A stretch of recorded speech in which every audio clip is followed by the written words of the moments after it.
Lesson 12.2 is going to continue with our study of probability. And this time we're going to talk about permutations and combinations. Now, permutations is an arrangement of items where order matters. And I can't stress that enough. Order matters. Order matters.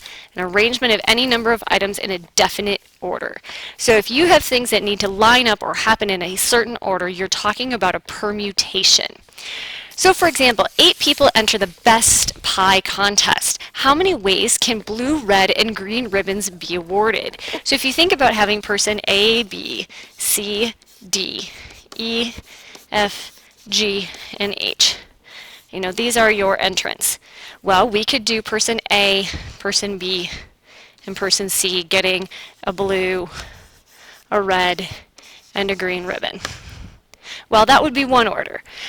Then we would go in here, and what if we put D in here? That would be a different order.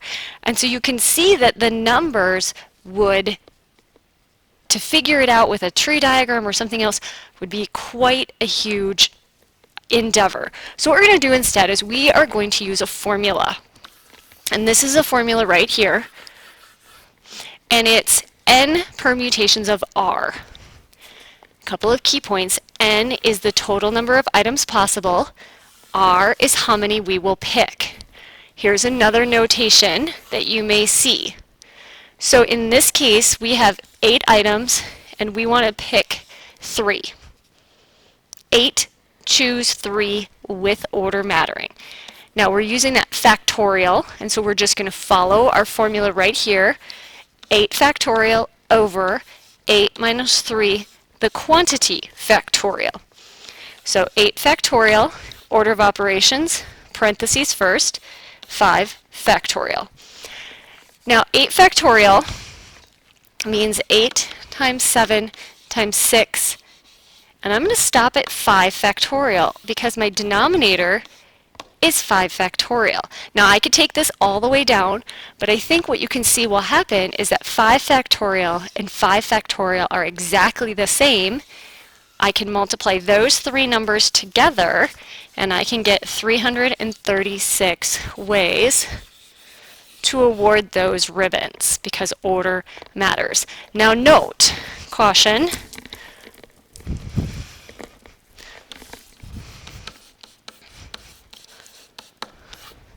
five is not the same as 5 factorial because 5 is 5, but 5 factorial is 5 times 4 times 3 times 2. So it actually is 120. And you know that those two are not the same. So when you're canceling, make sure you're canceling exactly the same thing. If you're not sure, write everything out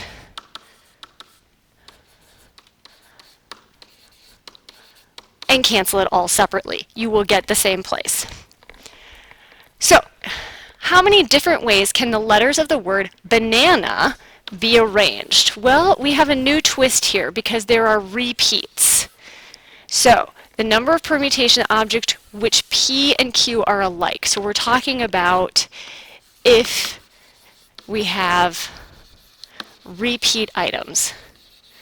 Because then you really aren't going to have a new, some of your, if you just ran through a straight list, you'd have some repeat items. So here's our repeat formula. N factorial over P factorial, Q factorial, where P and Q are your repeats. If there are 3 repeats, then you do R factorial. You're really going to divide out the repeats. Okay, that's what we're going to do. So we have 1, 2, 3, 4, 5, 6. So N equals 6 because there are 6 letters. This is our total. Now we have repeats. So P is, let's say A, our repeat letter A, and there are 1, 2, 3 of them. We also have a repeat of N, we'll call that one Q, and there are 1, 2 of them. So then if we go to the formula, we have 6 factorial over 3 factorial, 2 factorial. Now you can't multiply 3 factorial times 2 factorial and get 6 factorial. That is an order of operations thing. So we need to take 6 times 4 times, I'm going to stop at 3 factorial over 3 factorial, 2 times 1. I'm going to write this one out. 3 factorial and 3 factorial are going to cancel. 2 and 4 are going to cancel, leaving 2, and I'm left with 12 choices, or 12 permutations. Oops, I forgot 5. 6 times 5 times 4. Sorry about that. I knew that didn't seem like a big enough number. 60. 6 factorial is 6 times 5 times 4. I skipped the 5. Now, a combination is closely related, but it's a selection made from a group of items when order is not important. Order doesn't matter. Okay?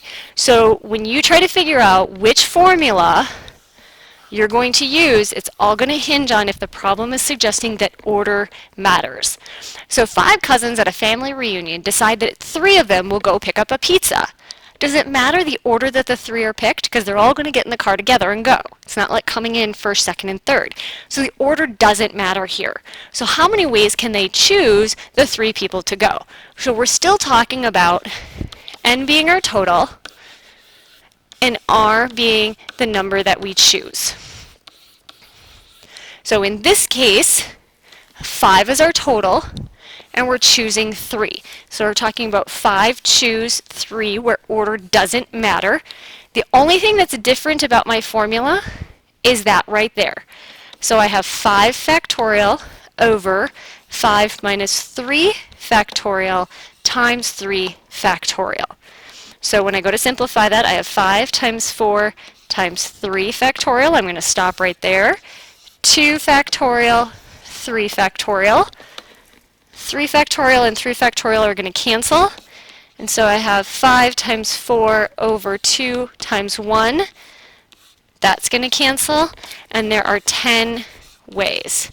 Now notice when you do a combination, there's going to be far fewer choices because picking, for example, picking group ABC is the same as picking group CAB.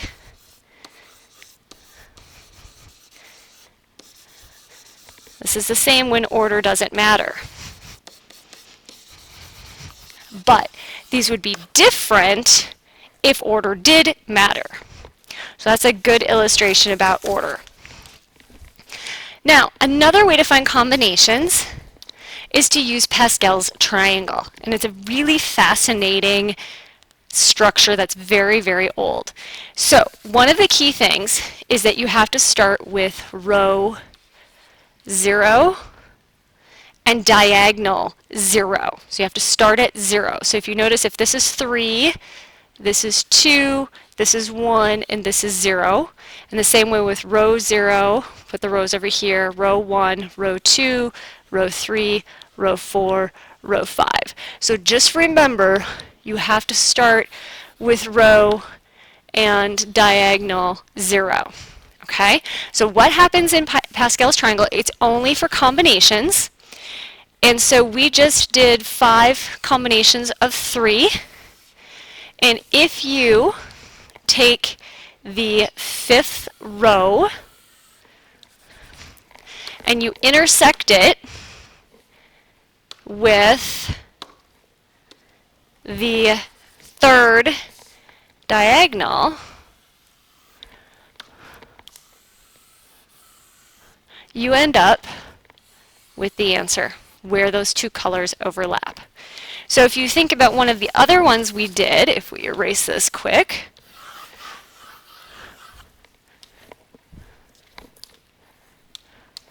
I thought I had a blank one. If we erase this, and we think about doing 8, no, that was a combination.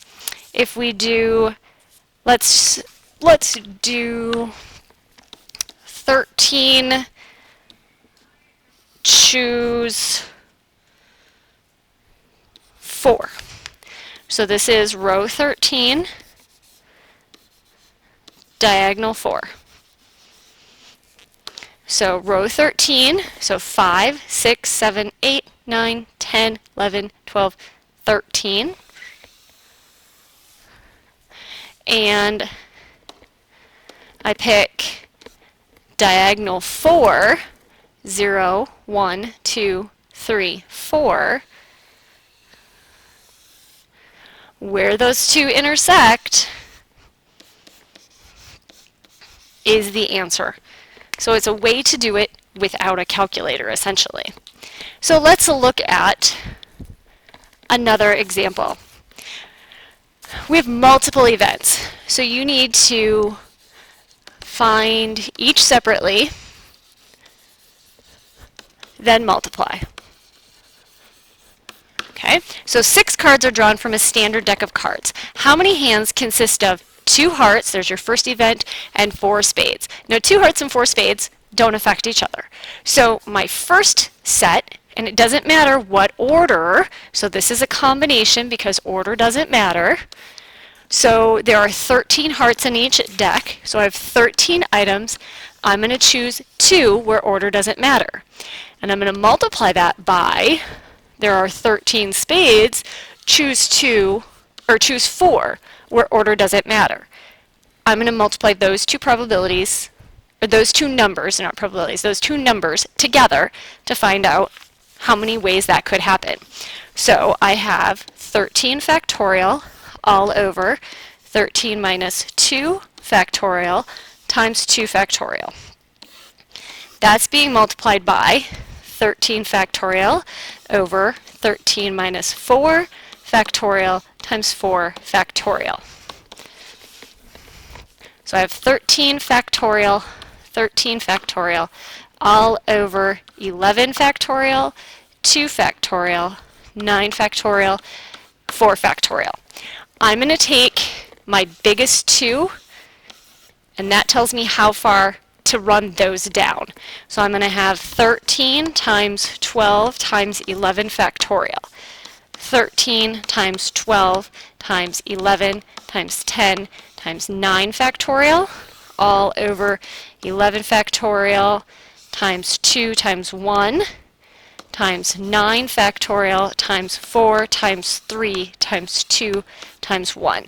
Now I can go ahead and cancel 11 factorial and 11 factorial, 9 factorial and 9 factorial. 4 goes into 12 and leaves 3. 3 and 3 cancel. 2 goes into 10 5 times. 2 goes into 12 6 times. And what I'm left with is 13 times 6 times 13 times 11 times 5. And you need to be very careful when you're doing that all. And what you end up with is 55,770 ways to draw combinations of 2 hearts and 4 spades. That is all that there is to the 12.2 lesson.